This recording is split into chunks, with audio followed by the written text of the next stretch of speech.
the legend that is Larry and Zeke, the 5-foot freak.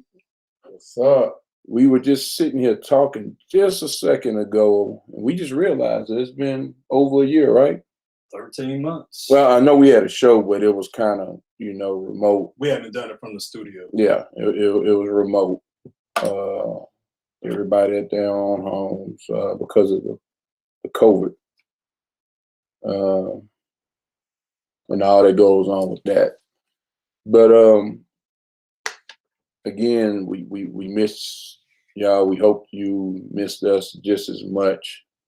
We got a good show lined up today. But before we get into that, I guess we're gonna jump into our blitz. Now, I do have a question about the blitz. Yes, sir. Now, are we going to keep the blitz? Because first we started off with the red act. Right. And then we went to the blitz. Now you gonna change this up? No. We're gonna keep this because I want it to be inclusive. I want it to include everybody. Okay. The red ass was just based on me, but now it gives everybody a chance to speak about a topic that they feel passionate about. Okay. So, Well, we appreciate that, Murray, that yes, you're giving us a little of your time. Yes, sir. Okay. With that being said, you want to go ahead and jump in? I want to talk about Deshaun Watson, man. And first off, I know. Look, Deshaun Watson, outside of me used to be a Texan fan. You're still a fan. I'm a fan. No.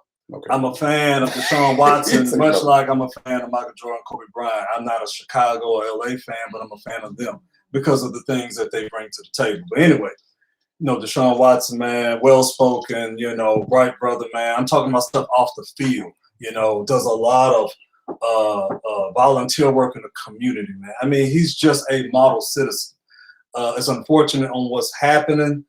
There's no judgment on the brother at all. If anybody wants to pass judgment, you go back to in your teens and your early 20s and think about some of the things that you partook in and your mindset and your thought process and things that, you had some type of addiction. So again, I don't, of course, everything is not out, but from what I've heard, it's not criminal. I'm not passing judgment at all. With that being said, when you are in the spotlight and you're in position, he's on not just a national stage, but a global stage, there is a responsibility. And I do blame his crew. All of them got a crew. Where was the old heads? Where was the person that's supposed to pull him to the side and say, brother, you may want to calm down on this or stop going on using Explorer on the internet, whatever he was doing that pretty much kind of put this thing out there. Again, I just felt like he needed some type of counsel, somebody to, pull him to the side. For Black people, Black men especially, the margin of error is so small. And people could be like, well, he just did this or it's just a mistake. Yeah, but we don't have a lot of us in those positions to set the example for not just the young people, even just for adults. And so when I feel like personally, to whom much is given, much is given. You have to set the example, and you have to practice what you preach. I'm sorry, I know Barkley says, "Well, we're not role models." I totally disagree with that. I totally disagree. When you've been blessed to be 6'5", 6'6", 7 foot, you can run, jump, you can do all these different things that God has blessed you with. Not everybody have those abilities, and even just other celebrities, actors and actresses, and anybody that's on a global stage, you do have to act accordingly. But again, I say that to say I'm not judging the brother. Do I feel like the Texans or the powers that be or have a hand in this? Yes, I do. Yes, I do. Do I approve? No. Now, in defense of the Texans, it would be very stupid for them to damage their trade asset. At the same time, they've been doing stupid things for the past 2 to 3 years. So, when you have that entitlement and you get your feelings hurt and feel like, hey, boy, who are you? We didn't give you $100 million or whatever the big contract was. we give you all this money and you got nerve to do this. Well, this is what we're going to do to you. Even if it hurts them, hurts their capital, hurts their tradability or whatever. I just feel like they that arrogant to hurt themselves and hurt their future of the Texas organization just to hurt him. And if it wasn't them, I feel like there's somebody else pulling the strings. And that's just my take on Deshaun. Do you think he actually sexually assaulted or sexually abused any of the women? No abuse. He did admit that there was some consensual sex, with several of them. I don't believe there was no assault. I believe that probably some of them enjoyed it. You know what I'm saying? And with you, enjoyed it. Right? Well, not enjoyed the sex. But what I'm saying, I think some of them did because this one was she a repeat. Exactly. Yeah. So, and my thing is, when you're 25 years old and you Deshaun Watson, you're a face of the NFL. Mm-hmm. Like, hey man, you can't help the brother ego, maybe as big as Texas, man. So again, talk to listen, man.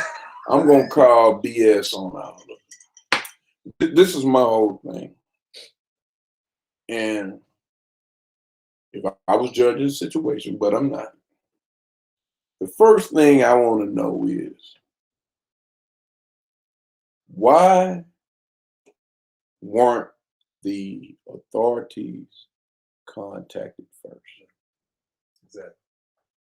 I don't know, and I'm not a woman, but I don't know not one woman that if she was sexually assaulted or whatever, and I know some of them are saying that wasn't the case, it was whatever. Okay. Right. But that they aren't going to report it. Now, don't get me wrong. There are some cases where women are scared, to go. Yeah, and I want to touch on that. They're afraid to go to whoever or ashamed or whatever the case may be. But goddamn, out of how many of them is it now? No, it's 22. And count. 22. So out of 22 women, you tell me not one had the courage to go. Now all of a sudden, everybody got the courage. Well, yeah, because because they smell the money. We all know it's a money grab because they're not going to the authorities, and they know it's not a criminal act. But in defense, now again, there was a letter that was put out by one of the plaintiffs, okay, and they said that look, one of the reasons why she didn't go public with it or go to the authorities or whatever is because look, she said, this is all I have. I'm a masseuse. I don't have no other skills. Deshaun Watson is a global figure. He has a large following. He has a large fan base. If I go and say something negative to him, it will hurt my business. What am I going to do? And so she said, I have to swallow that and deal with it. So sounds like she's been coached. Whether she coached or not, I understand. I understand that point. But again, none of this is criminal. Because everybody's saying the same thing. They walk out the room. Deshaun, he ain't got no clothes on. Okay, they tell him to put a towel on. He put a little hand towel on. He's doing. He wanted to show his teeth. Yeah. Trying to see. Let's see what's up. Exactly. Let's try to see what we can get. And so what happened with that? If you put yourself in a situation, the ones that like what they saw, they partook. The ones but let me ask you this, Legend. If I'm getting a massage and it's from a woman, would never be from a man. If it's from a woman and she touching me in places that kind of tickle, making me a little aroused, I'm gonna get on. That don't mean that I want you. Right. I can't stop myself from getting on hard. They had a professional they had somebody that do massage, and they was like, look, every massage person knows that there are certain areas that the man will get an arousal. You have to stay professional. They said Deshaun will move his body around so that things would touch other things. Listen. Man, just, you got to tell you, man, you gonna move. You're a fucking human. Now let me ask you this. Yeah. Even though some of those sexual acts was consensual, do you think, looking back now, when Mike Tyson attorneys and whoever entourage told him start having women to sign these affidavits saying that this was consensual sex, do you think a lot of athletes, like in the situation Deshaun Watson, should start doing that? I think it's going to send a paranoid fever throughout You major got league to. sports. Yeah, Because you know what I mean? Deshaun Watson is really going to set a precedence. Like, bro, everything, like, before that, here you go. They're already going to have the contracts ready. Here you go. You want to sign this, and then we can begin. You got to protect yourself, man. You do. You got to protect yourself. You do. You know. Because you got people out here trying to destroy what you've built. And that's up your brand. Well, not only trying to destroy that, then you got your latch-ons who they just trying to jump on and grab $1 too. So, and the one thing that don't get talked about, his personal life. He has a girlfriend, a steady girlfriend that he's been with. And again, we're not making excuses, but yeah, was he out of line if he wanted to go there? Yeah, but nothing. That situation should have been a personal matter, just like Bill Clinton's situation should have been a personal matter. You see what I'm saying? Like they just throwing this all out there, and I'm like, man, it's news. It's news, legend. Yeah, it's news, but like I said, he's going to have to pay them.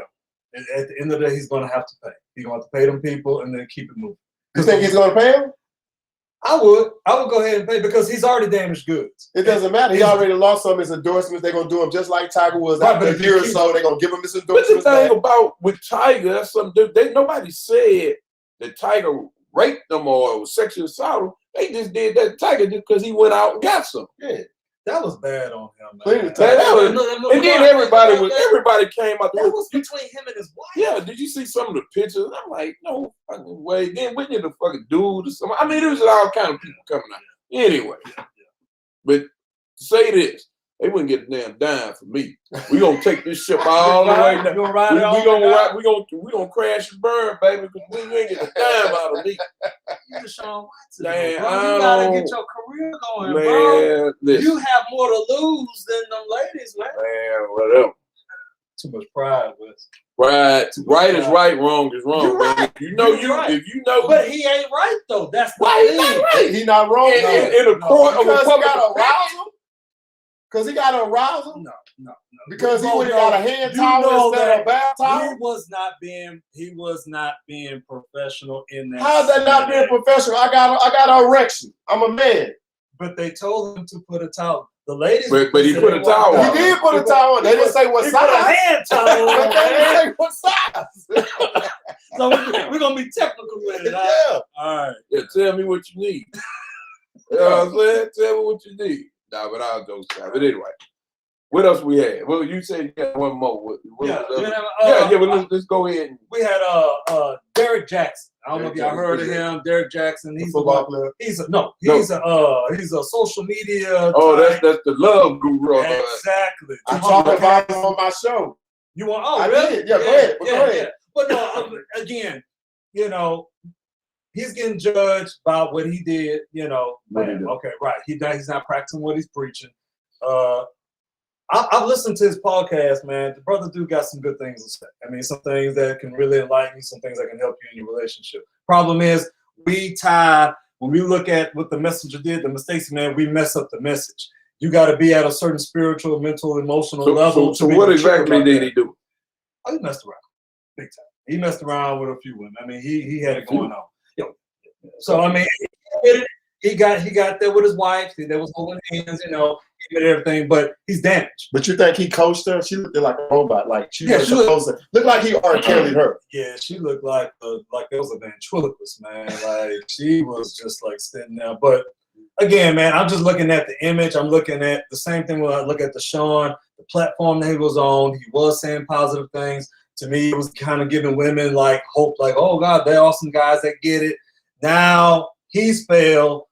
I'm not saying that I put him as my leader because I don't put no man as somebody that I idolize, but the brother did have some good things to say. So I kind of wonder the trickle down effect on what it's going to do when women look at the man like, if Derek Jackson do it, I guarantee you do. Like, again, you can't judge everybody. You can't paint everybody with a broad brush. Man, listen. You already know.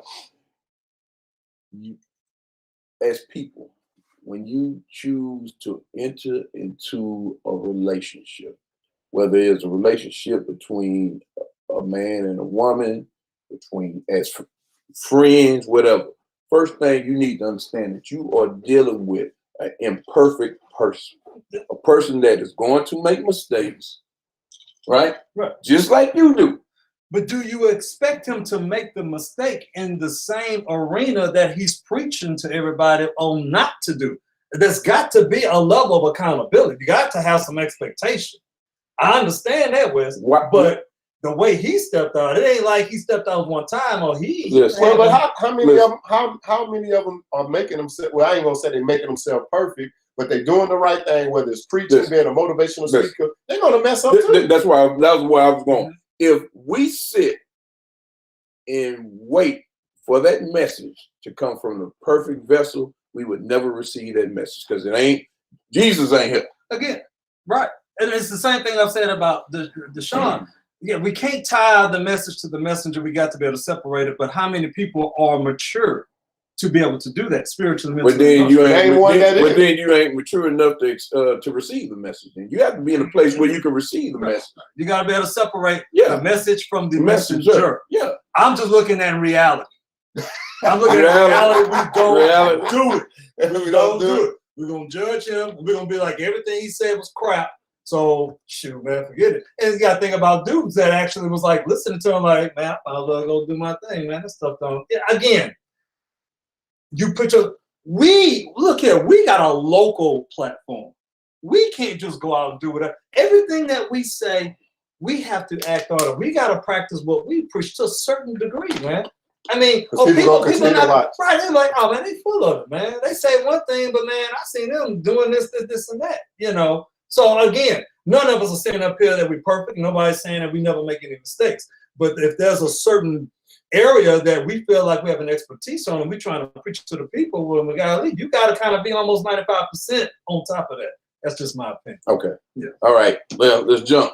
Well, I wanted to get in to Mr. Earl Simmons. If y'all don't know him, DMX, aka the Dark Man X. We lost him on April the 9th. What I hate about the whole situation, we giving him his roses and we labeled him as an icon and a legend now when we should have been did that. Only problem I have is with my guy Master P. I love his music, grew up on him when he was saying it's our fault that a lot of people didn't help him. But what he didn't realize, a lot of people was out helping him. Jay-Z was one put him into a treatment facility before, but you never heard about it because Jay-Z ain't out there for fame to get out in social media. And, you know, he came out the rehab. He was good for a couple of months, maybe a year, and went back in. Roxanne Shante, a lot of y'all don't know this, that's one of his sisters, and she was saying that they both went through the foster system. So they always spoke to try to build a better bond between them two because she's going through a lot of stuff as well, not drugs related. When he was going through drugs, you know, she tried helping him, going to treatment with him, staying with him, taking him to treatment, but look, he still was on drugs. But I want to give prayers out to his families, to his two sisters, his other two sisters, Bonita Simmons and Shayla Simmons, to his ex-wife, to Shira Simmons, and his current fiance before he passed was Desiree Lindstrom, and to his 15 kids. Another thing that's happening with DMX, Beyonce and Jay-Z supposed to be buying all his catalogs and giving them proceeds and money to his kids. So I hope that goes through. That's allegedly what's supposed to be happening. I hope it's not a rumor because somebody needs to look out for his kids because he had 15 of them. X was getting it in. Freak. Why did Master P say it? Like, what was his point in saying that? I think the point is he was saying that DMX wouldn't have died if the people that were surrounding him or worked with him would have been helping him. But like Swiss Beats even said that I put him in a treatment facility before. But if you know X, he was handling demons on his own, and he was so busy trying to save everybody else. That's why every time he prayed, he'll be in an arena praying for 50,000 people. He wasn't praying for him.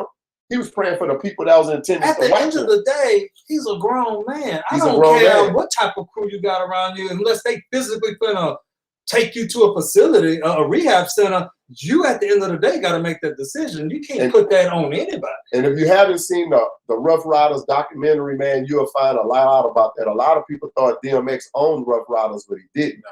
He was just the icon. Yeah, he was the face of it. Yeah, he was just the face of them. Well, you know, that's just like with anything else, man. A person isn't going to accomplish or do what needs to be done until they are ready. I mean, you can preach and pray and this and that till you blue in the face, but ultimately it falls on that person. And look, man, that dude was one of my favorite rappers, and I what I liked about XMen was because he was so real. Mm-hmm. What? Yep. You know how hard it had to be. Not maybe wouldn't, but for him to come out and say, "I'm a fiend," that's frowned upon. And it is not like now when you have people coming out saying, you know, I'm gay, this, that. Because I think a lot of these people just latching on to the wave that's going. Yep. The whole nother story. It's a fact. There you go. Whole nother story. We talking. It's cool to be gay. Yeah. So now, but for you to come out and admit that he admitted this a long time ago. You know, people were talking about they were smoking weed, but with nobody, I'm smoking Primos. Yeah, well, he got laced up when he was 14 years old, man. And see, and what I like what Swiss B said. Swiss B said at a time when he was worth $30 million, had $30 million in the bank, he would write his songs in an abandoned house. He'll go in there because that was his comfort zone. Then he said another thing, when people was out going to parties, X was out eating with the homeless. Like he was going to homeless shelters, and he was like, he's one of the biggest humanitarians that people don't know about. And another thing, when you saw DMX, he said it's no known pictures that you can find. You see him in a Rolls Royce, a Benz, with jewelry on. He wore a dog chain for his dog Boomer. He wore baggy clothes when he could have went and got tailor-fitted clothes. He didn't dress like that. He was a genuine brother. He was a genuine brother. You can judge him what you want, how you want. About it, like you say, he admitted to his addiction, man. I can respect somebody because to me, he's a man of sincerity and a man of integrity. No. Michael Douglas admitted to his addiction. You want to talk about this? The same accolade. Well, I mean, we get into that when we come back. Eric Renee too, right? Anyway, we're gonna take a break. We're gonna take a break and we'll be right back. We got two guests, right? We have two guests coming. Okay, so how we gonna bring them on one at a time? And then do you want to bring them both on? We can bring them because I know Legend is ready, man. All right, we're gonna do that. So what we're gonna do? We're gonna go on break. When we come back, we're gonna bring both our guests and see if. Let me see, 1, 2, 3, 4, 5 people. If we can all agree. What you think the answer to that? It'll be interesting. All right. With that being said, we will be back.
All right, we back live in the upper room. Got everything. Okay, all right. Great show lined up. Like we said, we have 2 guests, and I'm sure that we all gonna agree on everything. What you think, lady? Not at all. We Not can't at even all. agree. So you put some females in the mix, it's gonna go down. Come on, man. I think we'll be all right. So today's topic, let's put a tag on it: men, women, intimacy, and how we view it differently. Right now, I think it's you think it's a big difference. I do. You think it's a I big think difference? and because in my opinion, women, they're going to be more emotional. And I always like to go back to, when we grew up, our families, coaches, any type of male mentor, even your mamas, anytime you showed any type of emotion, you cried about something, shut up all that crying. I do it to my daughter. Be tough. Swallow that emotion that you're trying to express. So yeah, as a man, be a man up. So fast forward from you being 9, 10, 8, 9, 10 to now you're 20 years later, you're in a marriage, and now your wife wants an emotional connection with you. Well, we just can't turn that switch on just like that, because all our lives we've been taught to man up. I'm not saying that you should use it as an excuse, because we all have to evolve, but everybody got to take responsibility. Men and women, look at the upbringing of men. Nobody allows them. Now, at the same time, with me knowing that, yeah, I got a son, I'm still not going to allow him to express himself like my daughters. I'm going to do the same thing. Like, hey, bro, come on, man. Shut up that noise, man. Come on, you cry. Don't cry about that. And if he gets into his relationship with his woman, she's going to want, and women really, to me, that comes later when they're looking for the intimacy, the emotional connection, and a certain level of communication. That's not in the forefront, because I think when everybody gets together, it's all about, being fun and laughing and the physicalness. It's kind of surface level. It's when 8 to 10 years down the line, when you're in that marriage, when your physicals, what's attractive in the beginning from the physical standpoint, from the sex, whatever. Now, what's going to sustain it? What's going to sustain that relationship? And it has to be a likability factor, which comes from the intimacy and from the emotional connection. This and that. It's got to be deeper than surface level. And that's just where I think men in general, I don't want to paint a broad brush. I know I'm very guilty of it. I don't always speak on myself. What you guilty of? Well, no, I'm guilty of not having whatever. I'm guilty of not being intimate or not having that emotional connection that, my ex-wife desired. But everybody's different. Some women may not desire that. That's very important. Was important for her. And I couldn't deliver, not because I didn't want to. I didn't know how. I was raised, work hard, take care of your family. Don't cheat. That's all. You know what I'm saying? But that other part really wasn't modeled. And I didn't see it. It wasn't much weight put on that part of it. And so now I'm scrambling, trying to learn about it. And and I got a coworker at work, man. This dude is just like on point. Like, I'm in awe just the way he plans his dates. Like, wow, brother, like right off the dome, like you come off with this stuff. So again, because I don't know how to do it, man. I try hard, but that's just my take. I'm not making excuses for men, but to me, that's where the difference is overall. Again, there are some men that do produce that intimate side on a high level. Well, with me, with intimacy, and I can agree with what you were saying, Legend. For one, as a man, we was never taught how to be affectionate to a woman. As you said, taught to work, be hard, don't cry in front of a woman, and you don't show your emotions and things like that.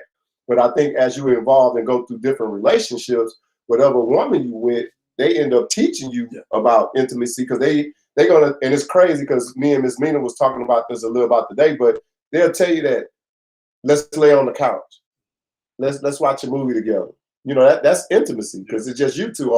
Or you may be walking in the mall and they may just grab your hand. I was never used to that, like holding hands and stuff like that. And then how we was raised up. If y'all saw me doing that, what the hell he doing? Right. He will look out. He really like her. Right, yeah. So we never did anything on that. But so that's my take on intimacy. And heaven forbid you show that you really like her. You're not supposed to show that in public. We'll do that in private. You know I love you, but never say it in front of anybody. Right. Or when they with us, and if I'm around y'all and she say I love you and get ready to walk off, and I don't say it because I'm worried about y'all, and they turn around and say, "Oh, you don't love me?" Yeah, I do you mumble. You know I do. Well, I kind of, I ain't gonna say really did research. I'm not gonna lie, but I did look up something. And so it's saying it's 4 types of intimacy. Emotional. Hold on, before I even say that, I have them too. But only one, believe it or not, involves touching. So you got emotional, mental, spiritual, and they're all equal. And I ain't gonna say all that. And physical. Like, hold on. Now, where you at in your relationship? No, but let's just compare. But this is what I'm gonna say. Now, see, I just found that out because my way of intimacy when you slap me in your head when you walk by, I thought that was very intimate. Yeah, I thought I was the worst one on the panel. You're the worst. But no, I just was told yesterday that that's not. Because you have to learn something. Yeah, that's a true statement right there. But go ahead, Zeke. All right, let's get our guest in. Yours. So I had 5, and one of them was safe communication, others' opinions and belief, personal opinions, my feelings and experience, my needs, emotions, and desire. 5 levels of intimacy. Desire. The communication because I may want to desire that ass instead of the heart. Right. I mean, all right, man. Let's get these ladies in here, and we bring them in the same time. Yeah, we're gonna bring them in. We just have them introduce themselves one at a time. Okay, let's see if I can do this. I ain't been. Oh, well, you live. Don't do no fussing. We're gonna get on later. We gotta fix this. Oh no, okay. Here we go. There we go. You all right? All right, man. So I guess we will let me introduce you first. Okay. First, of course, we have Ms Meena. She is a part of the Upper Room family. So and the other young lady, that's the pleasure. Okay, let me get in. I'm gonna let you talk about that because I don't know much about that, but I am gonna say we have Ms Brooke Coleman also with us. So, you want to give us a little bit on her? Well, I'm gonna let Miss the Pleasure Boss come in and explain what she do, who she is, where she's from, kind of how we kind of met because she did 2 shows with us and she tunes in on all our shows. So I really appreciate and commend her on that. So go ahead, Miss Pleasure Boss. Yes. So I'm Brooke Coleman. I am the Pleasure Boss. I am a sexologist. I'm an author now, and yes, I follow Zeke Freaky Tales and Ms Meena Da Diva on Stationhead and all platforms, so make sure y'all follow them. But yes, I'm the Pleasure Boss. Follow me as well. And I am a person who is out there to connect spirituality and sexuality and bring them together as one so that we can all live more harmonious lives and get more orgasms, of course. Pleasurable lives, I should say. Pleasurable lives, Ms. Coleman, before you begin, I would like to know what courses you had to take to become a sexologist. Like, how did you get those? How did you get that credential? So before I jumped into becoming a sexologist, I am still a bedroom candy consultant. So I'm a bedroom candy consultant, and every year at convention we have a lot of people come through, and they're either in, of course, the entrepreneur field or the sexology or sex field or intimacy field in some way, because of course we sell intimate products. And that's where I met Dr. Rachel, who was on the Doctor's Show. I think it was the Doctors. And she actually is a sexologist herself and began her own university, institute, I should say, the Dr. Rachel Institute. So I went through her institute to become certified, and then of course we have to do the board certification. This is just based on personal experience. You really got the education. I just want. Oh yeah. So before a lot of things come on experience. So I had been married for 14 years. I've been in a relationship for over 20 years.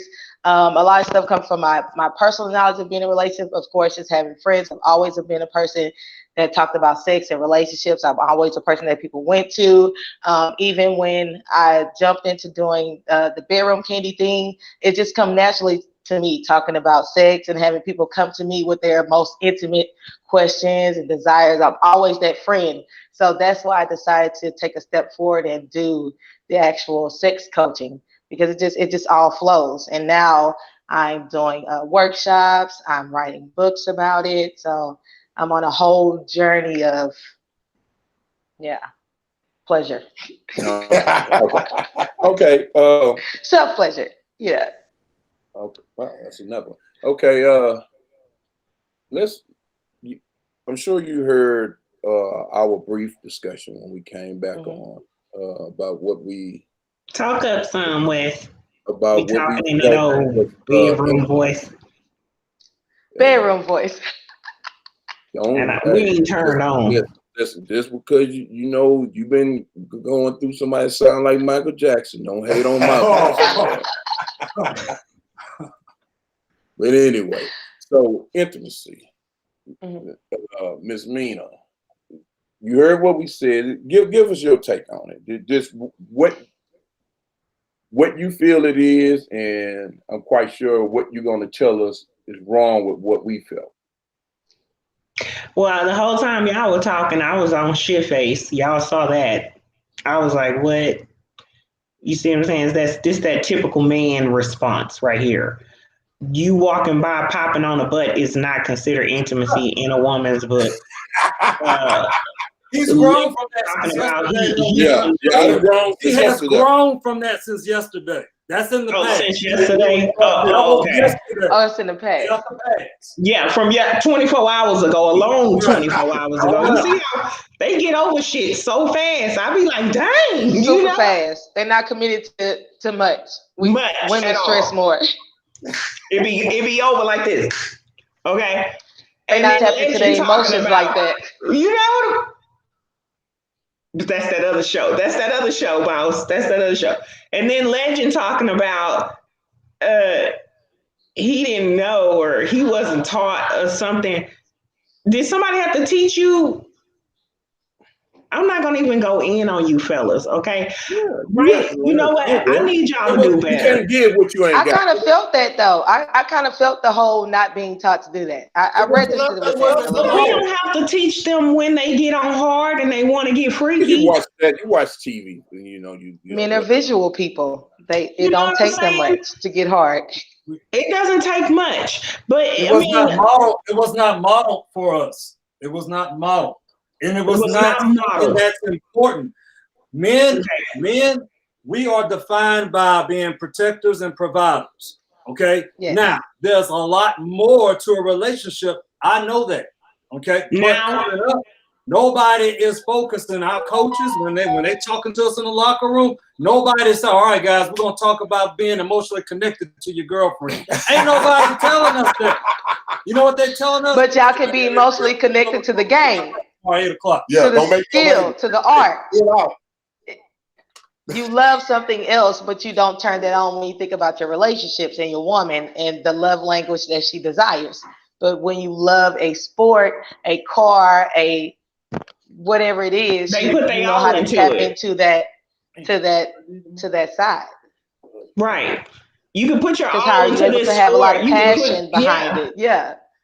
But But you I give beg your to differ woman because the least. And listen, I had watched this podcast one day. I can't remember the name of the teacher on it, but this professor, she was so profound, right? And she said, you know, you go out into the world and the men, they give, especially black men, they give the world the best of them.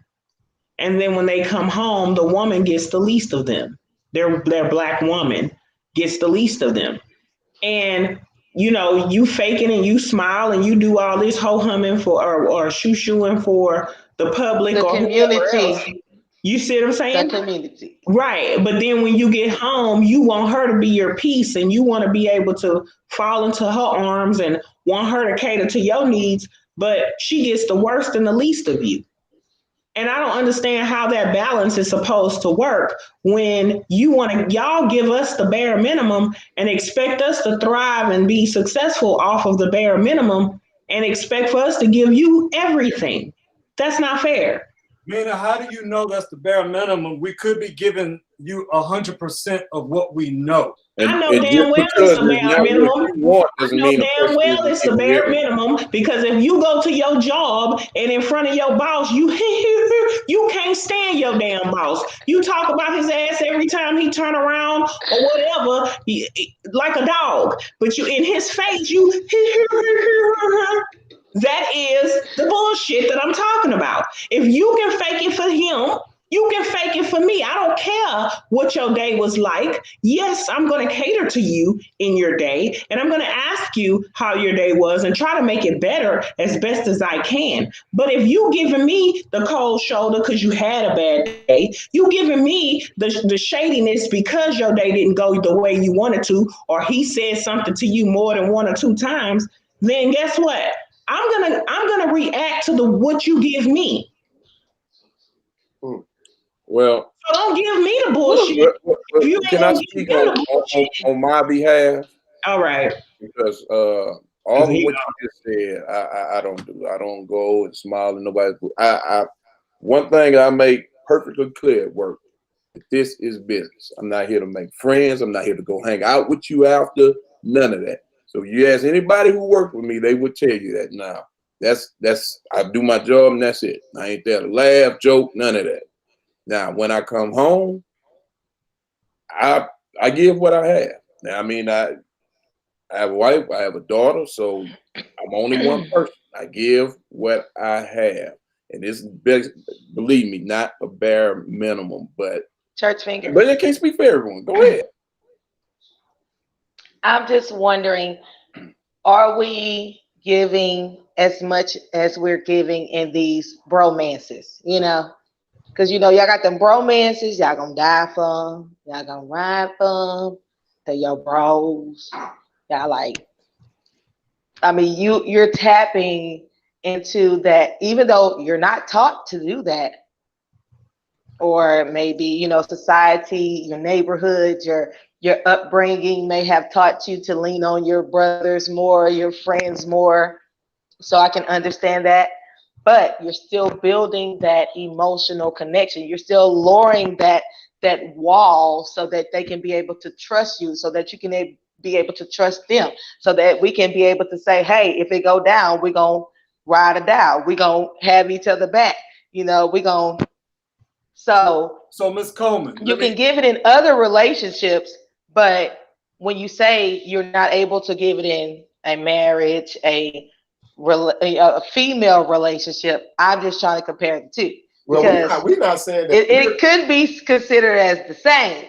But we're not just, saying you know, that of course, different able genders. to give it. Well, the thing we're saying is we wasn't taught that's how the ways that you should give it. Like and I'm saying you weren't taught to have these bro romances either. Right. That's not something that's taught. That's something that's learned.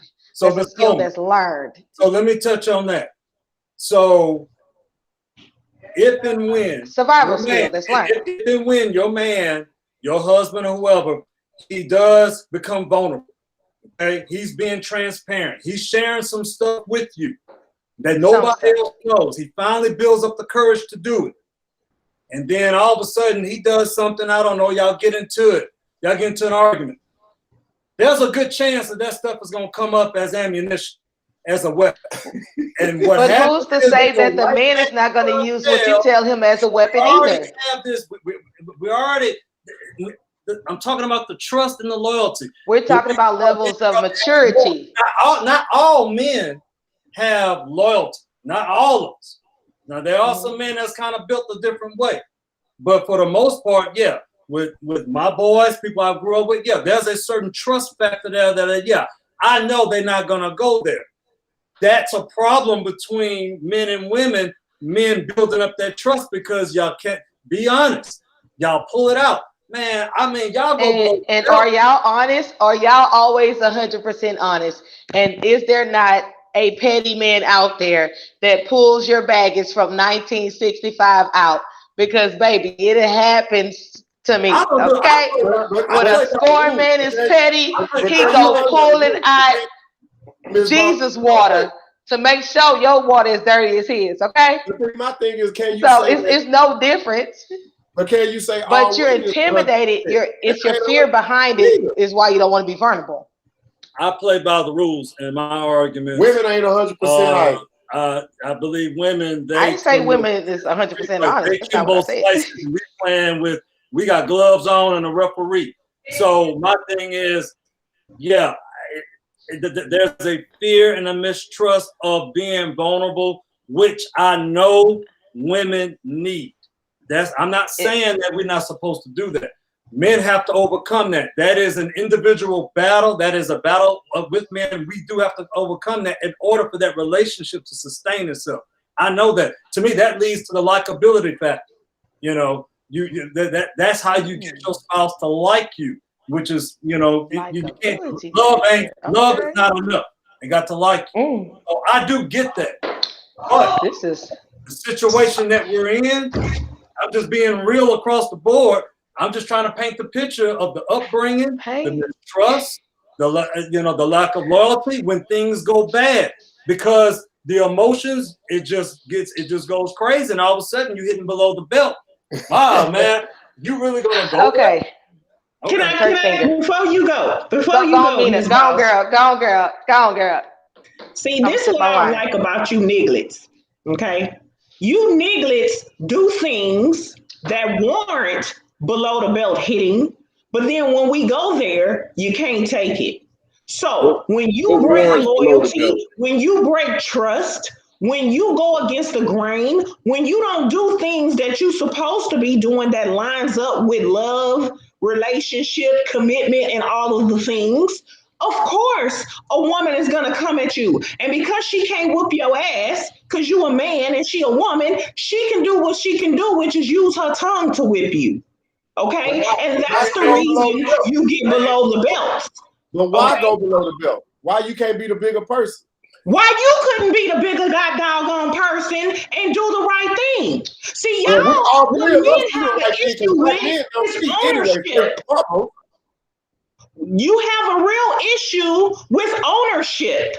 You fellas can't take ownership for y'all shit, which is why you can never admit to being wrong, which is why you a pussyfoot around it when you in the wrong, instead of just manning up like we asked you to. Did you listen to this? I was wrong for this. I shouldn't have did this. Maybe I could have did this better or what have you, but you want us to shut up and take our shit.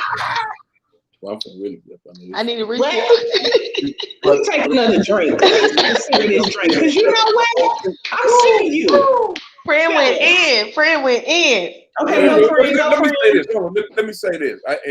Just on what was said earlier about romances and all of that. What you have to do, you have to look at a timeline of a man's life. You look at a timeline, right? So you look at a man's first connection when he goes out into the world is going to be with his friends. So be with your friend, then, Nick. Well, listen to what I'm saying. You're going to be with your friend when you're 5, 6 years old. People live next door to you in your neighborhood. That's your first connection. Now, And they never broke your trust ever in life. They never told a secret. Oh, okay, Everybody doesn't make that journey.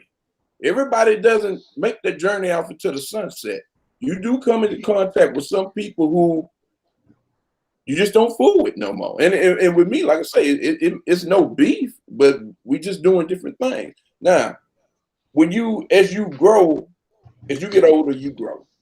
You come into relationships,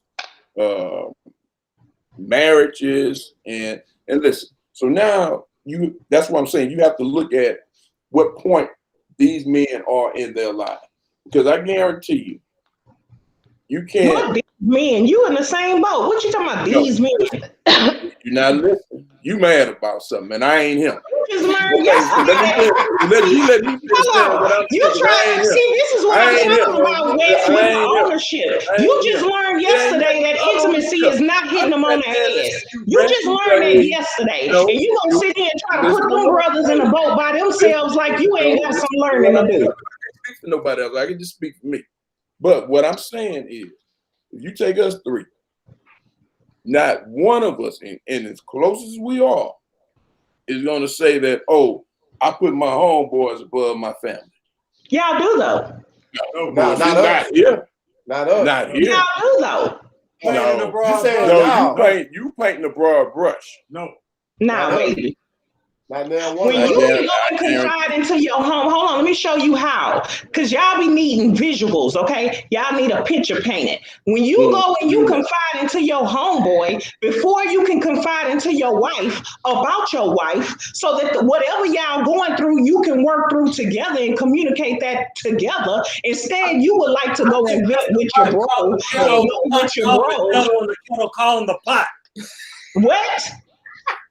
Not us. Women do it too, is what he's saying. Look, we talking about the bros. They can't never just take it. You said us. You said us. Yeah, man, I got my church finger up. What happens is if you try to talk to your spouse, significant other, not making excuses why you can't talk to her. Then what you do, what some people do is they go to another source. Hey, am I looking at this wrong? Do I need to look at this another way? And then your brother should be truthful, which is saying, yeah, dog, you doing this wrong. Don't.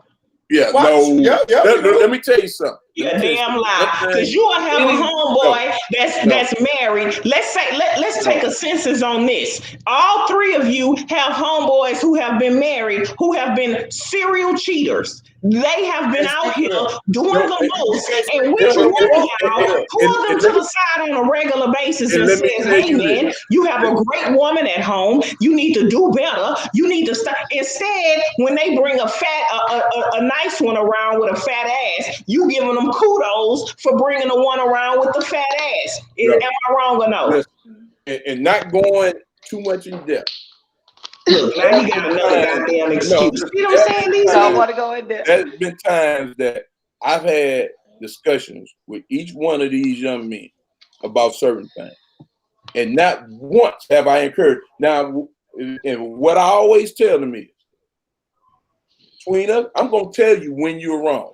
Now, at the end of the day, my love is with them. My love is with them. So whatever the fallout is behind it, I still gonna rock with you, regardless. But I am gonna tell you when you're wrong. You can't hold me responsible for what another man is doing. Only thing I can do is if he asks, I tell, and that's it. And I've come to you before. You remember when I was situation, and I went to tell my partner. He was like, "Man, I ain't the best." And this is what he told me. He said, "I ain't the best person for you to ask me about that." I'm about to kill it. You're right. So let me go talk to somebody who got some sense. Not everybody is it my time? Yeah, you can go. Go ahead, Ms. Boss. Oh, because I've been writing notes the whole time on this eat-up. Okay. So my take on this situation right now is, men, first of all, women, they have healed whole men out there for you. Okay? You may not be with him right now, but girl, he is out there. Okay? With that being said, men have not healed from their shit. They have not healed from their shit. They have not acknowledged their shit. They have not even tried to read a book about their shit. Therefore, that's why some men, maybe not you guys on the panel, cannot lower that wall because they're probably still upset that, Jenny from the 5th grade broke their heart and they couldn't trust her. And now every woman out there might be like Jenny. And if you show any signs of being like Jenny from the 5th grade, I go back into a turtle shell and I'm fearful and I hang on my bro romance until I can find a real romance and figure out how I can be emotionally connected to her and learn her love language. And all you have to do is Google it and figure out what a woman really likes, what your woman that you with desires, so that she can give that to you, so that she can figure out what you desire and give that to her. Because when she's getting what she desires and you're getting what you desire, then it all flows and then that wall comes down. And then I promise you, the men who out there getting these orgasms, getting dick down, getting it sucked in all kind of ways, they is not calling Jesse to go play video games, to go hang at the bar, they laying on the couch like the woman asks, watching movies, knowing that this is going to turn into sex, probably. They're not worried about these bro romances, okay? But these men out there who probably are not healed from their mother, their grandmothers, their sisters, their aunts, the 5th grade Jesse and Jenny and whomever else that then broke their little hearts and then crushed their little souls and made them feel less than a man. They have not healed from this and they carry that baggage on because men are supposed to be tough. Men are not supposed to cry. Men are not supposed to show emotions. Men are not supposed to be vulnerable. Nobody has taught me this, even though I have learned this from my surroundings, from being in a survival mode with bro friends, being in the army, whatever, with bro friends. Somehow mentally, I can't connect this in a relationship with a woman. So you said we don't know how to. Some woman out there that I'm still scoring behind that I don't want to put any work into because in my mind, I ain't stunting on her. But in your heart, you really still stunting on her probably. And you need to release her so that you can really love your wife. They tell us that we can't get over things, but they don't get over nothing. They never get over. Take way longer than women. We bounce back real quick and go find a healed one. Y'all still be hurt. Hang with y'all bros. Going to the bars. Trying to figure out where the single women with the big booties at. Where the party at. Y'all not healing y'all shit. Y'all moving on to the next. Unhealed.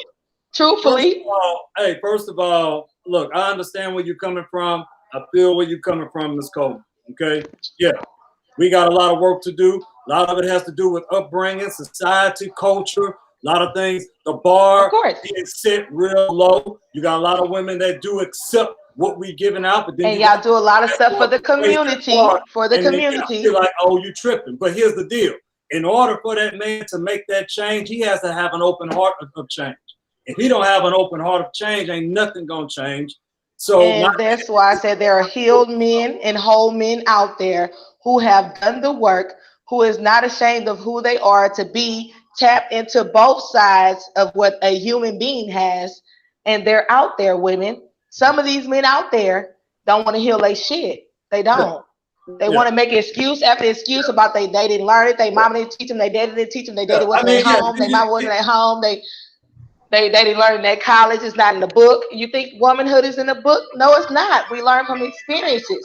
If you don't want to learn the lesson, then the lesson is going to continue to come to you until you learn that lesson. When are you going to learn it? You learn it when you heal your shit. I'm just saying. Hey. I write about this in books. I'm on another podcast. We hear you, girl, on the phone. Like I said, you got muted her. You gotta get to a point where you do admit where you at.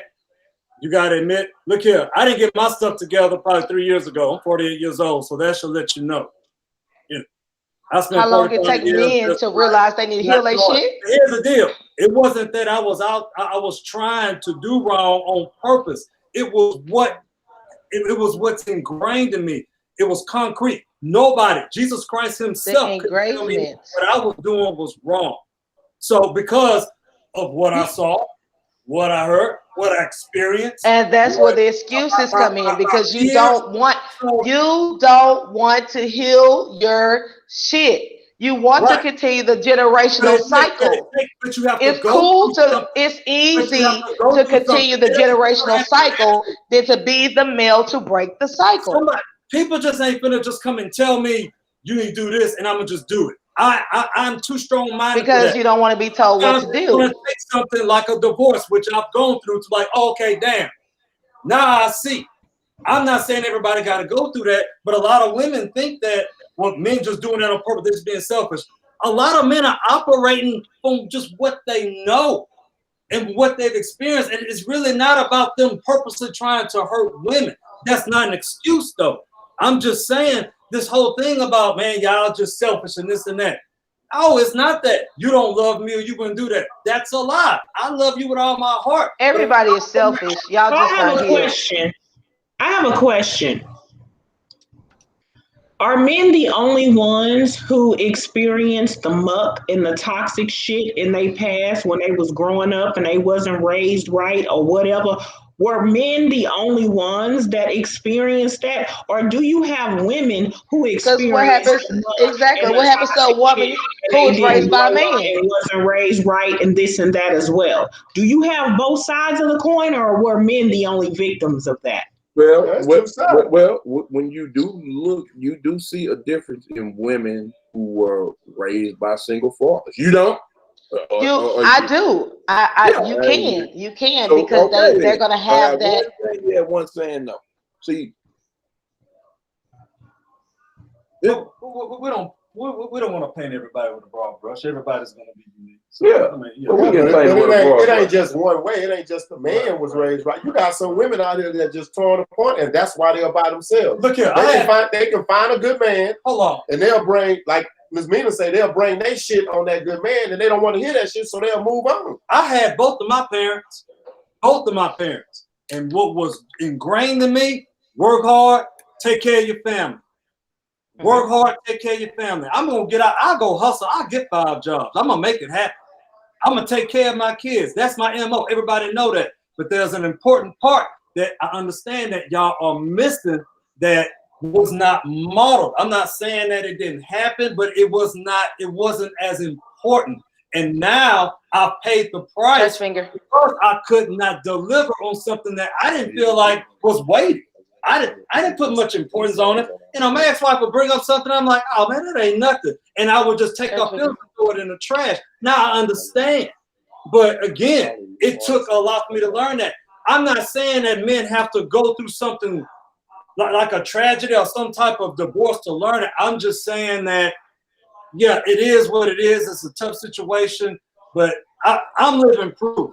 I wasn't out intentionally doing things to purposely hurt my wife. I was not doing it. I was operating. But was you told, did she ever tell you she was hurt by things that you've done? I was right. What I thought was like, man, what are you talking about? I'm out here working, man. Get off my back. I never understood this other part of intimacy and being transparent and being emotional connected. Like that was like, what are you talking about? Shut up about all that. So like she just said, when it was on the emotional and mental aspects of it, right? What'd you say? That's what we're falling short in, the mental and emotional parts of intimacy. Because that's what I'm hearing. No, y'all just fucked up, period. And here's how. Okay, this is why. There's no other species, no other gender you can go to, man. I don't know what to tell you, man. No, listen to what I'm saying. Listen to what I'm saying. Murph, here's what I'm saying. It sounds great that you wasn't this behavior was not modeled for you. That sounds great and wonderful.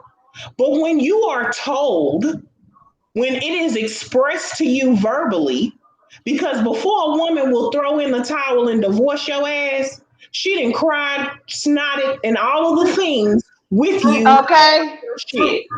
Okay. So when it was told to you that although you may not have seen this in your mother and father's relationship, this is what I need from you in order for us to work, your ass should have did better. And for And it takes most a little while to men, change. the I'm majority, hardwired. I'm hardwired that way. That's good and bad because can't know anybody just tell me anything and I'm gonna flow with it. At the same time, yeah, I should have just. See, you too much tapped into your emotions, babe. hold on. And then most men, you talking about maybe we wasn't this and that, but mostly majority of not, especially with black men, mostly all of you have to go through some bullshit. And yes, it has to be some life altering things to happen before you guys decide to do better. Just like the guy we had on, what's his name? He came on the show, Zeke, and was like, well, I was paralyzed and she was wiping my ass. And that's when I realized that I needed to marry her. But see that's true, and all of us on this panel have been through something to better us as men. But like we said before, you have to learn and grow. Nobody taught me how to be emotional. It was just something I went through. Whether it was my first girlfriend quit me, or first girlfriend talking to another guy, or whatever the case may be, and it bettered us as young men. But the thing is, y'all sitting up here, not y'all.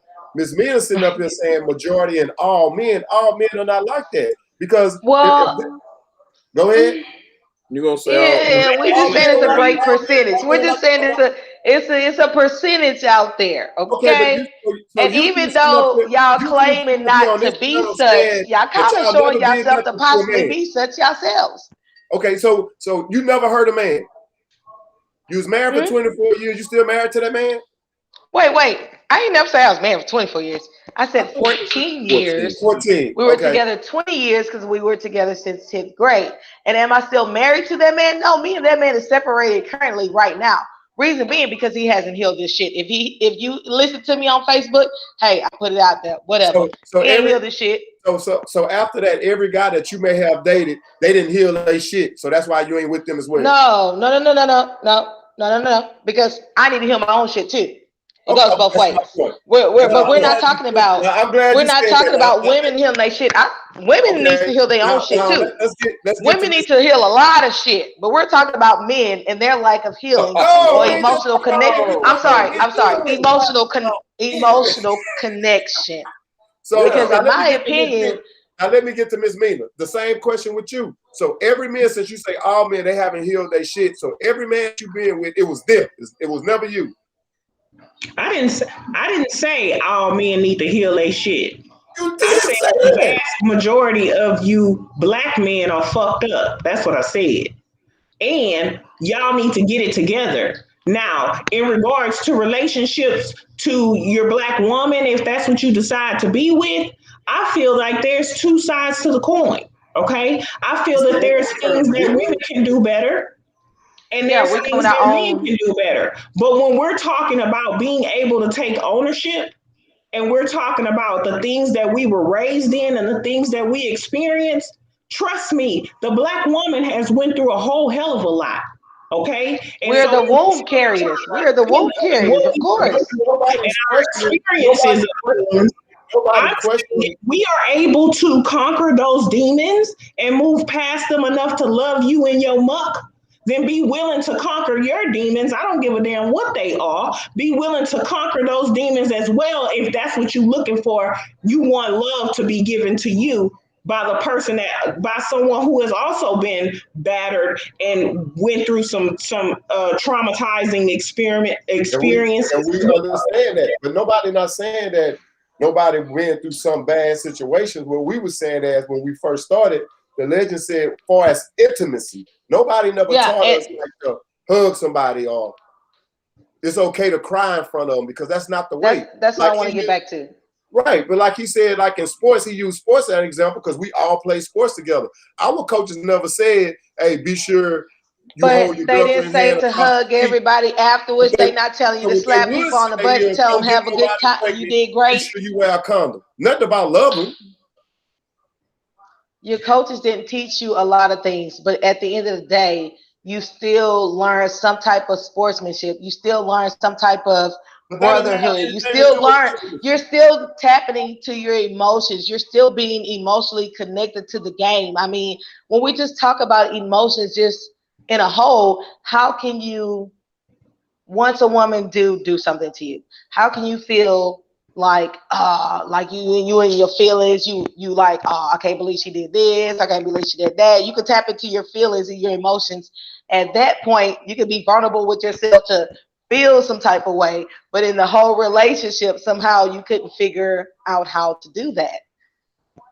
You can do this in these other relationships. You can do this in your work relationships, but somehow in this particular relationship, it's excuse after excuse after excuse of why you couldn't learn from your own experiences, from your own lessons on how to be more tuned in, tapped in intimacy and emotionally connected and involved with someone. Miss Coleman. That's how long do people wait on excuses of your mom ain't teaching and everybody else ain't teaching? That's all I want. I mean, we can't keep using that excuse, but Miss Coleman, I want to go back to what you and Nina was talking about as far as this bromance and how we're more trusting and we share things with each other.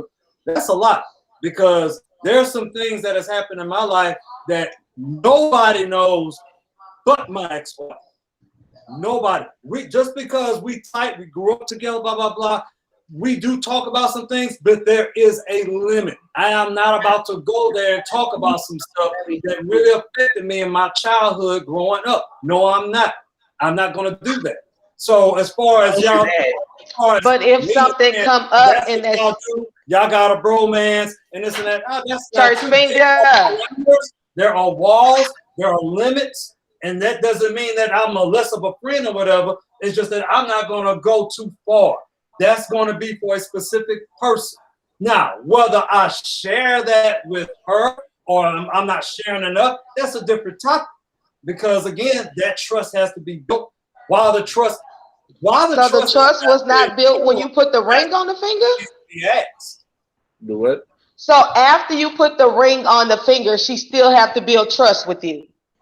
After they bear your children, they still have to build trust with you. After they moved in the house with you, they still have to build trust with you. And why, you trust them enough to be in your house. You trust them enough. So let's keep pulling the onion back. So why is that though? Why is that? Exactly. Right. That's because we gotta go back to the not healing your shit. We do have to heal. There's some healing that to take place. Nobody is doing stuff just to be doing it to be hard. You trust her enough just to put your penis in a vagina. Come on now. They don't come with trust. They'll stick that thing in any hole, baby. What we talking about? We've been gone. But they need their mama to teach them. I'm confused. We need to take a break. We need to take a break. I need another drink. You need another. Yeah, I need another more water. Go ahead, So, we're gonna take a break. We're gonna take a break. And hey, when we come back, can I get into some types of intimacies and some blocks? Man, hey, Heat off y'all ass because y'all crazy. Hey man, because Ms Meena Da Diva, she go and she went. She mad at somebody. See, and that's what it always have to resort to. We gotta be mad black women and shit. Oh, you know, that's what it is. We gonna be mad today. I'm gonna be mad black woman today. Hey, let's take that break. We're gonna take that break and we'll be back.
All right. We are back in the upper room.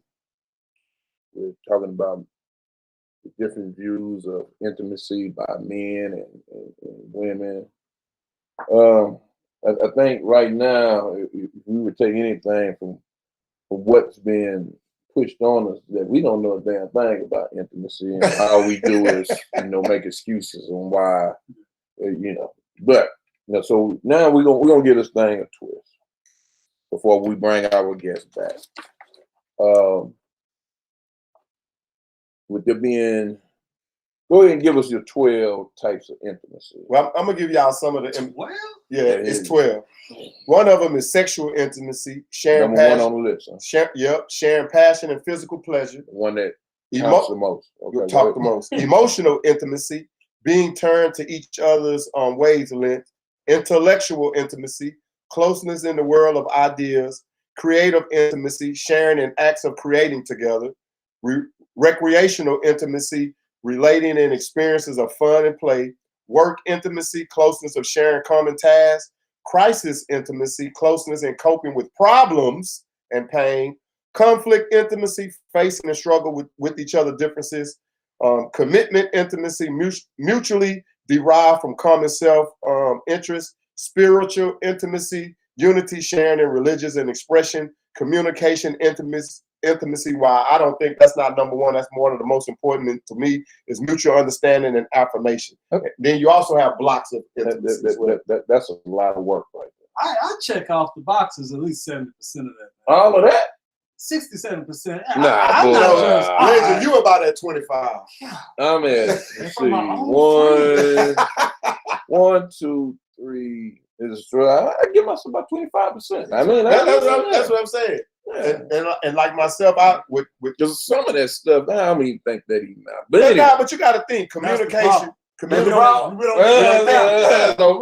problem. Okay, so let's twist this up a little bit before we bring our guests back.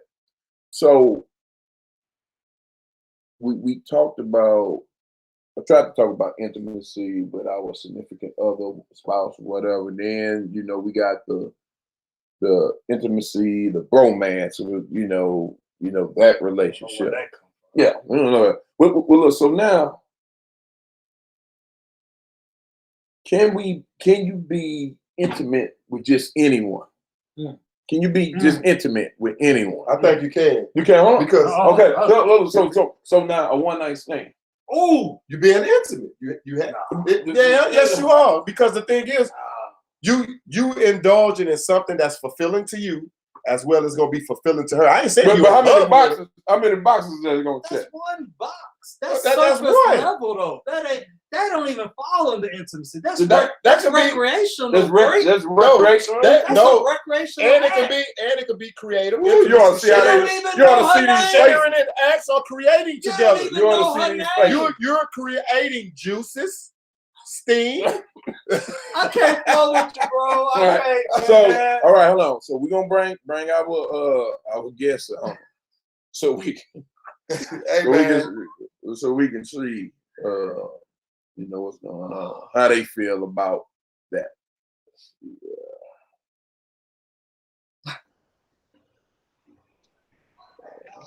Y'all only check off one damn box of intimacy, and that's one. Hold on. This is what we're gonna do. I bring Mr. 70% to the table, okay? The pleasure boss be talking over you, and Ms Meena be talking over the pleasure boss. So we're gonna let one go, and we're gonna mute the other so we can hear your point of views, and then we'll go from there. So I don't know if y'all want a paper, rock, scissors, or the pleasure. No, we're gonna let Meena go first. Okay. Here we go. Go ahead, Ms. Meena. The reason men fail majority of the time in intimacy, and y'all made this point so valid when y'all brought up a one night damn stand. Okay, you guys frequent and only check off majority of the time one damn box, and that's the sexual box of intimacy. When you said it was 12 levels of intimacy, dude, talking about what? That's too much work. Really? Really, fool? Really? So the only thing, we may as well go back to barbaric times when all y'all did was walk y'all ass in a cave somewhere and grab her by the hair and bend her ass over. Because that's the only thing y'all can compute and comprehend is the sexual side. I got Yes, 6 a boxes. woman wants to be mentally stimulated. 6. I got 6 boxes checked off. What 6 boxes your ass checked off? 50%. What 6 boxes your ass checked off? Communication, spiritual, work, intellectual, emotional, of course, sexual. My favorite. But nah, that's 50%. Now, I ain't gonna sit here and say I do all that. Half that shit I ain't know existed in a relationship. Oh shit.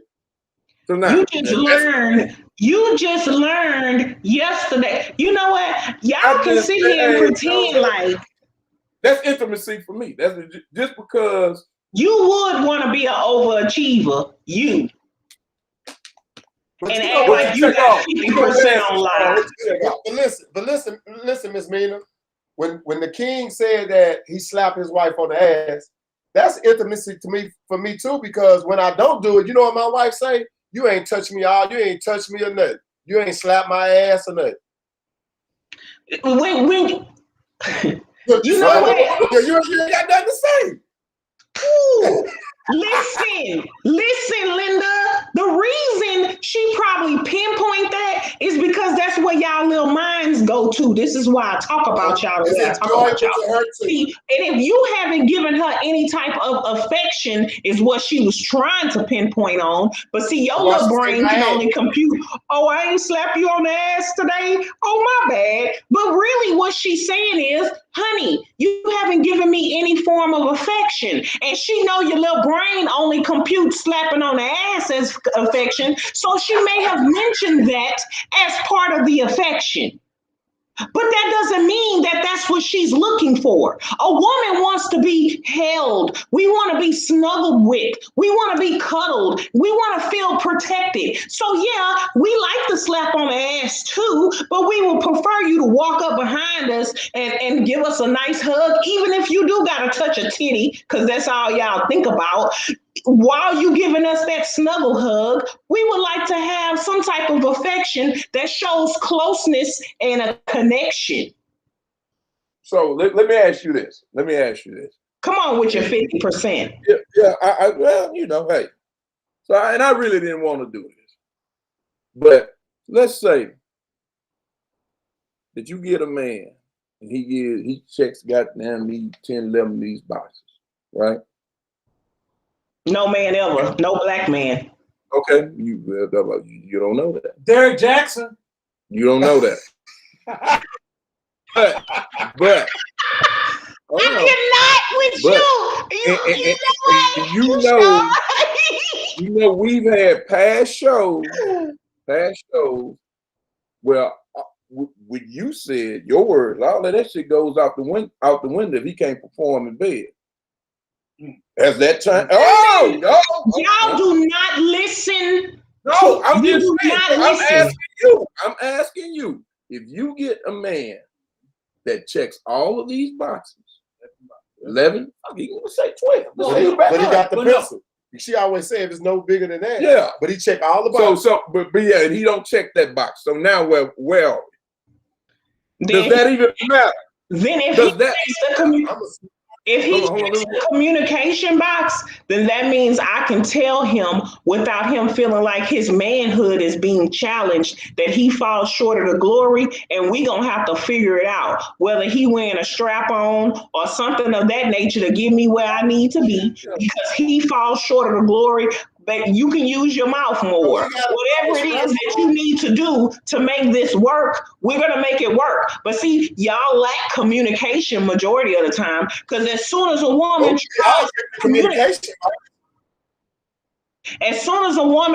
to communicate, baby, you falling short in these areas. Y'all don't even like redirection in the bedroom. Y'all say, so that other nigga was hitting it like this or something. But I be putting it down and nigga, shut up.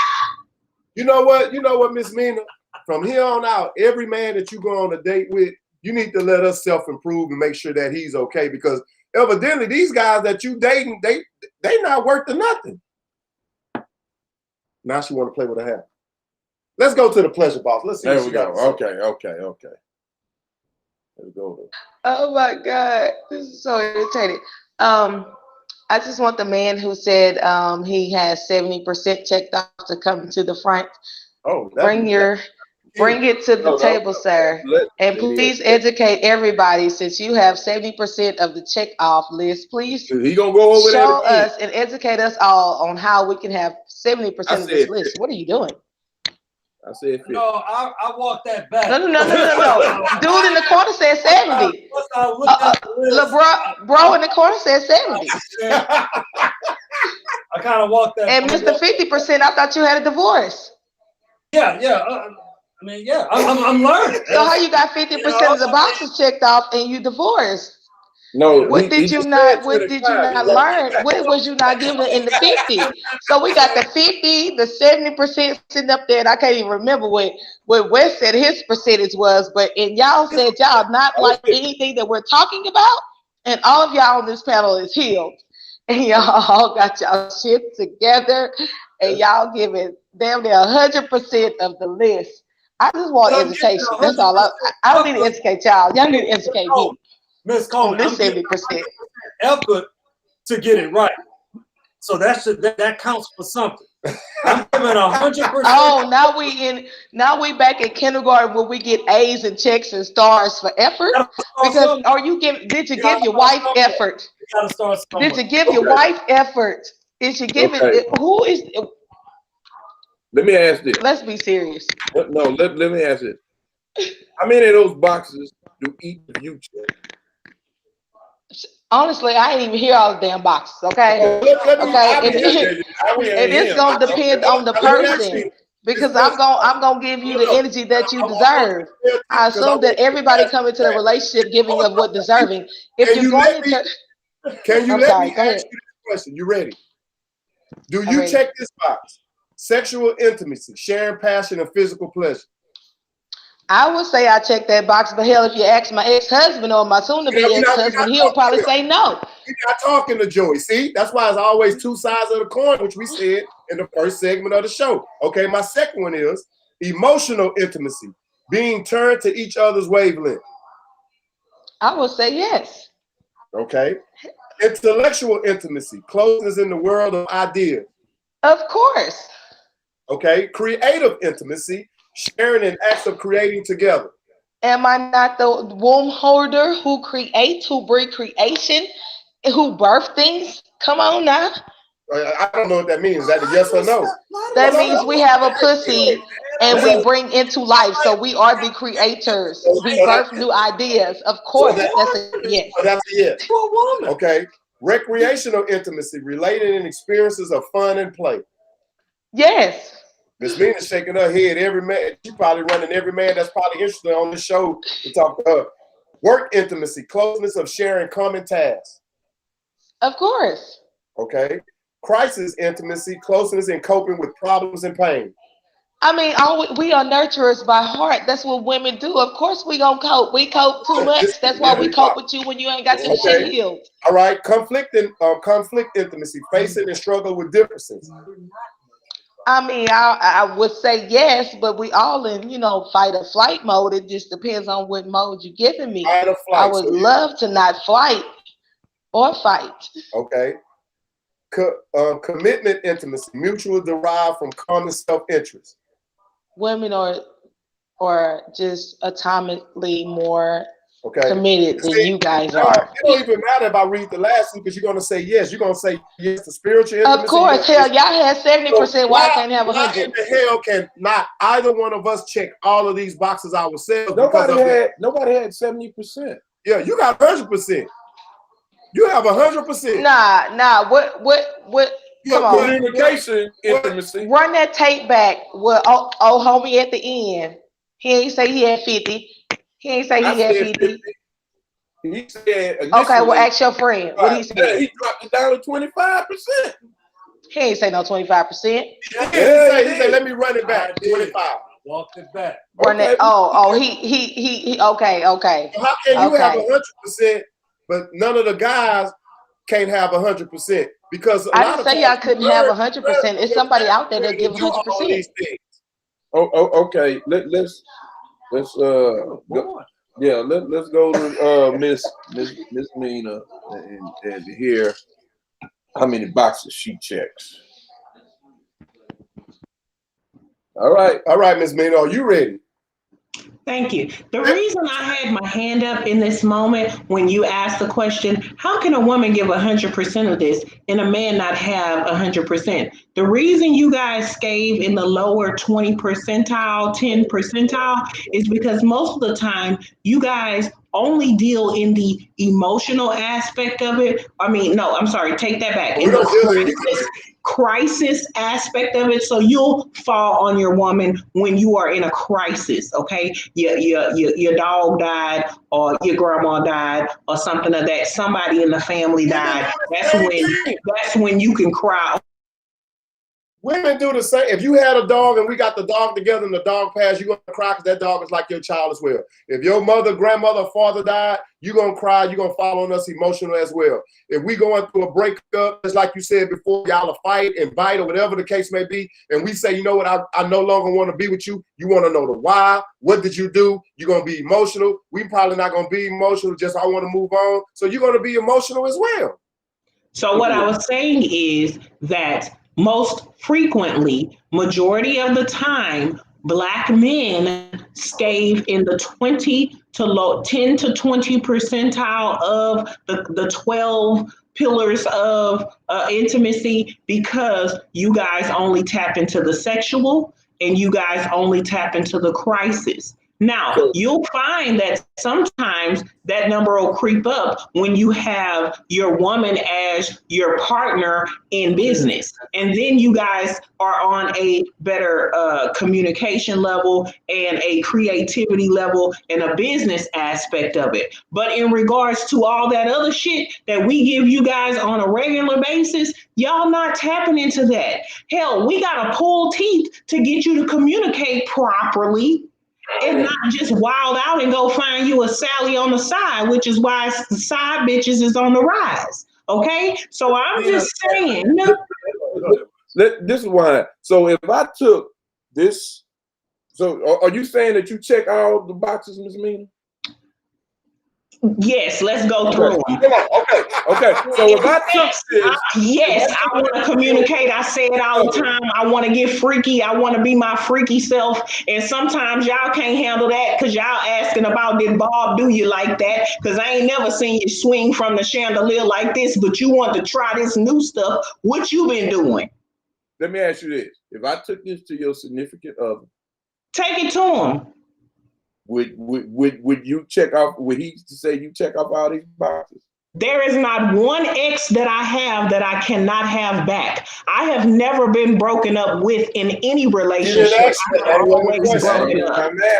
was not the question. So the question that you're asking, if you take it to any ex, take it to your people, you know them, and ask them. Oh, you got to bring my family in it. But that wasn't your last ex. That wasn't your last ex, though. That wasn't my last. What you mean? That wasn't my last ex. You just said take it to your people. You can't tell me that was your last ex. You haven't been in another relationship since his. Not long term. It don't matter. You've been in a relationship. What's a relationship? Dating. I'm picture this, and I'm finna text it to him right now as we speak. I consider a relationship dwelling in the same household, cohabitating. I think that's a relationship. If I'm just dating someone and we date for a few months and it doesn't work out, I don't consider that a relationship. A relationship is cohabitation, paying bills together and shit like that. So you have to be in the same household to be in a relationship. I mean, you have to lock in. So dating. You said, I consider being in the same household as being in a relationship. Basically. Okay. Ms Meena Da Diva, listen up. You listen up. You say you checked off 100% of those boxes. Go down the line. No, you're correct. Okay. Do you feel that all those topics, all those different parts of intimacy, does that come pretty natural to you? That's a yes or no. Yes. I'll rest my case. And the reason it comes natural, it didn't always come natural. It was a taught and a learned behavior. So just to answer your protect and to provide, that is natural for us. What we have to work on is what's not natural for us, and that's these 12 things, well, 11, because yeah, the sexual thing, we got that. You just said, yeah, that's natural for you. You ain't got to work on that. That's in you. God gave you that. So no, I said, my point is this. Listen, I'm giving 100% effort to get to that point. It's a weakness of mine. It's not a weakness of yours. Okay, let me rephrase how I answered that question, because that was so yes or no. Okay, so now those things come naturally to me. But as I was in my beginning, when I was 18, 19, dating and starting to jump into relationships, hell no, I didn't have all of those pillars of intimacy. I had to learn that. And so now, in my 40 years, it comes naturally because it has been a learned behavior over the time of, or the course of my growth, okay? But what I'm saying is with you fellas is y'all have a tendency to not fucking grow. No matter how much turmoil you go through, you gotta still repeat the same fucking turmoil until you're 50 and you're decrepit and on your deathbed. Now you learn. But hold on. But Ms. Meena, hold on. But Ms. Meena, I did say on the first segment of our show, and the legend said the same thing. For us to learn all of these here, we probably have to go through something, and then that's when you learn. We got to learn through trials and tribulations. You just said that. Yeah, but you just said it. You just said and agreed on the same thing we said in the beginning of the show. Yeah, you got it at birth. Like the legend said, you was birthed with that. God gave you that talent. I disagree with that because not everybody have that. Because some women go through shit. You don't listen, bro. You don't listen. Let me finish. So the thing is, when we make mistakes or when we get with that woman, that's the right woman, and she say, you got to learn how to talk. You got to learn how to communicate. Show some affection. Why can't we go to the park? Why we can't go on picnics like you said in our show earlier today? Babe, let's hold hands. We got to learn that because we wasn't taught that. The legend already said when we played football, it was don't get nobody pregnant. Be sure you wear a condom. Not saying, do you really love that girl? You need to be with her. Do right by her. So we had to learn these things. We wasn't blessed like you just to have it. Hold on. Again, can you tell your bro legend what I said when I said, let me rephrase that?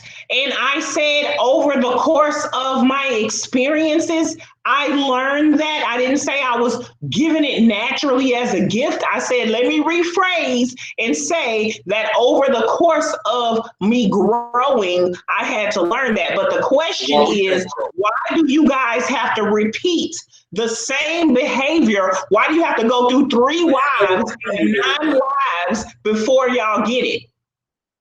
You never repeated anything? You never made the same mistake twice? Oh, so it's a point the finger at me, huh? It's no, not I'm asking. Point the finger at me because you can't answer the damn question. Because you just said, why do we have to continue repeating? So now I'm asking, have you ever repeated? I cheated on a man before, and I saw the damage that before.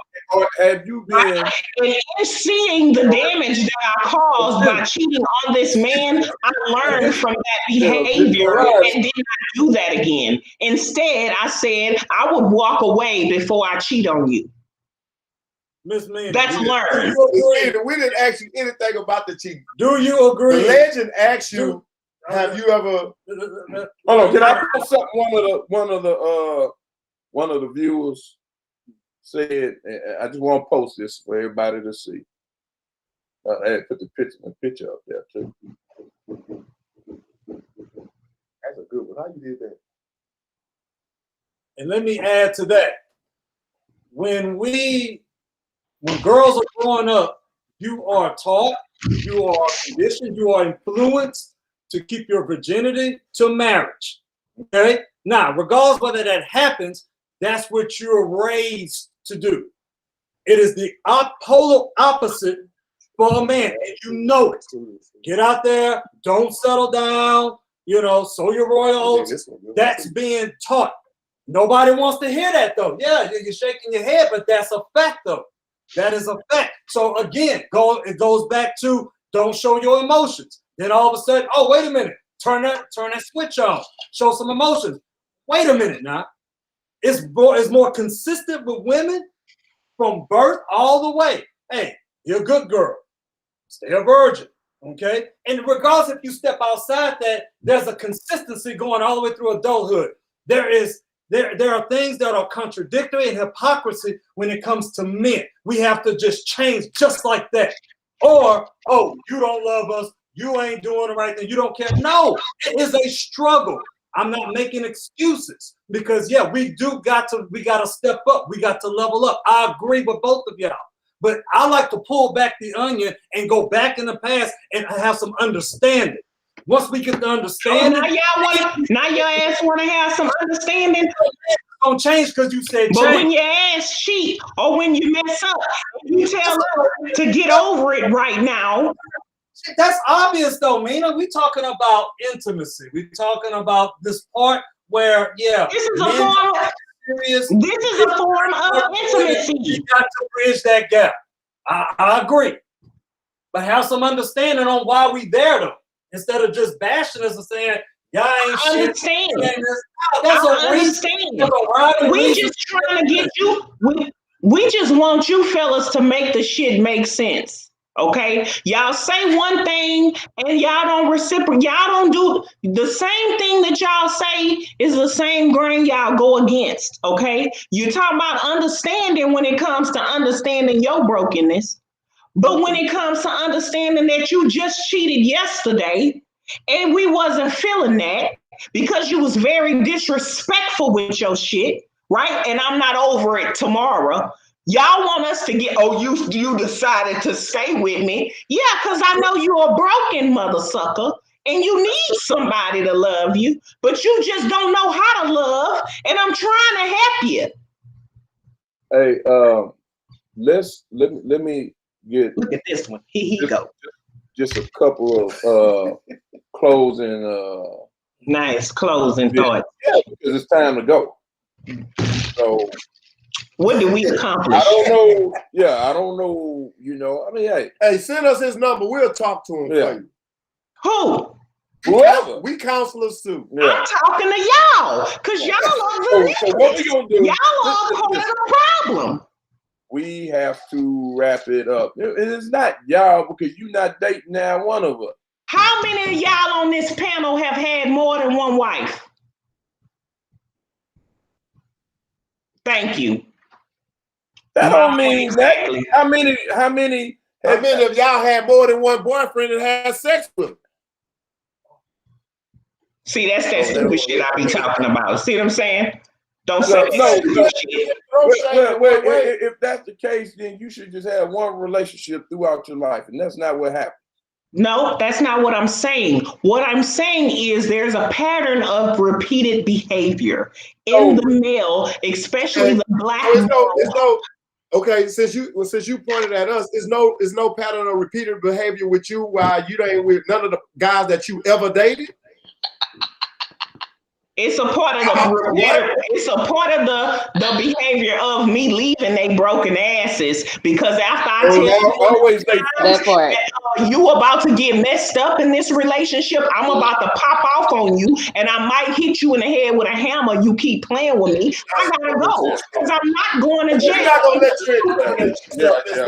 Go ahead and what you're about to say. So now we're gonna get ready to go ahead. We'll give each one of you ladies opportunity, a brief opportunity, because actually we only got 2 minutes left to speak on what was said tonight. So who wants to go first?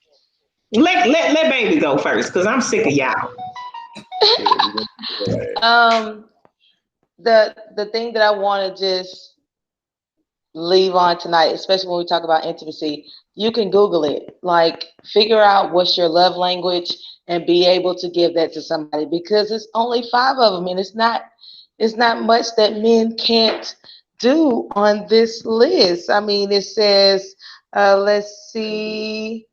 Words of affirmation. You said you do that. Acts of service. I mean, you could take out the trash and do that. Gifts. Buy her perfume. Buy her diamonds. Quality time. Watch Netflix. Physical touch. Y'all like to have sex. So figure out what's your woman love language. Stop making excuses for yourself. Figure out what that you desire and what she desires, and give that to each other. And if you need help on that, of course, I am your favorite sexologist. You can hit me up.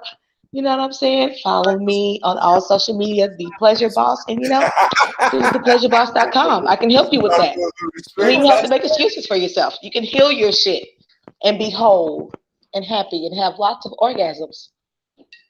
And get the dick sucking while you're doing it. That's all I have to say. You said I only had a few minutes. Yeah. Okay. Well, thank you. And now, yeah. We got to get prepared. Yeah. So again, thank you for being on the show.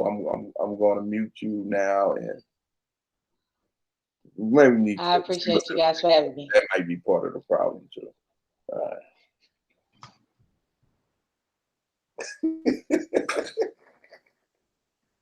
Go ahead. I don't like your tone, Wes. And I ain't feeling it. But it's okay. Man, you came in here like the goddamn Tasmanian devil for some reason. Because you know what? I want you guys to start taking ownership. That's what I really want y'all to do. And if I can leave you gentlemen with anything, let me leave y'all with this. Men are the head, not the tail. Okay? And so a woman is led by the man, period. And so you guys set the foundation for the relationship. And the reason I have been in relationships and left 9-year relationships, 5-year relationships, is not because I couldn't make it work. It was because I was tired of making it work by myself. You guys set the tone for everything. You dictate the entire relationship, and a woman just piggybacks off of what you give. Okay? So when we get tired and we get fed up, hell yeah, we walk away. But we will try our best to stick it out and fight it out as long as we possibly can, to the best of whatever we can tolerate. Okay? But if y'all want to do anything, y'all need to lead the relationship as God intended. Okay? So be the damn head. Stop acting like an ingrate and acting as if you guys don't have the intelligence to do the work necessary to make relationships successful. Do the damn work and stop making excuses and be the damn head. And thank you for muting me. That was an accident. Bye. Well, yeah, crazy. Well, again, ladies, we thank you for being a part of the show. I think that was eye-opening. Oh yeah, I mean, one thing about what Meena said, the point I want to make is that when she was talking to me calmly, I was able to receive what she was saying, and that's just a little message. There's a message in that. You can get that, okay? I got that. But when you're hollering and cussing, we ain't trying to live insults, and you're going below the belt, and I got to put my wall up, and I'm not trying to hear it. Message, but I hear what you're saying, Ms. Meena. I do agree with that 100%, though. Real talk. Can I close out first? I just want to leave this with our viewers, and I want to say thank you for coming on to the Pleasure Boss. She's always helping us out on our show. Ms Meena Da Diva, that's my beautiful co-host, Ms Meena Da Diva on Zeke Freaky Tales. But I want to close with this. It is more than likely that when you ask someone about intimacy, only 2 or 3 types of intimacy are discussed. Yeah. Intimacy is usually donate mutual vulnerability, openness, and sharing. It is often present in close, loving relationships such as marriage and friendships. The term is also sometimes used to refer to sexual interactions, but intimacy does not have to be just sexual. I don't have much, man. Just learn your partner. You know, everybody's different. Stop painting a broad brush. It's not all men and it's not all women. We all uniquely made. We all have a past. I agree with the ladies on that's on the show. We can't keep making excuses, but it is important to have understanding. That's all I got to say. All right. Well, I'm gonna close with this.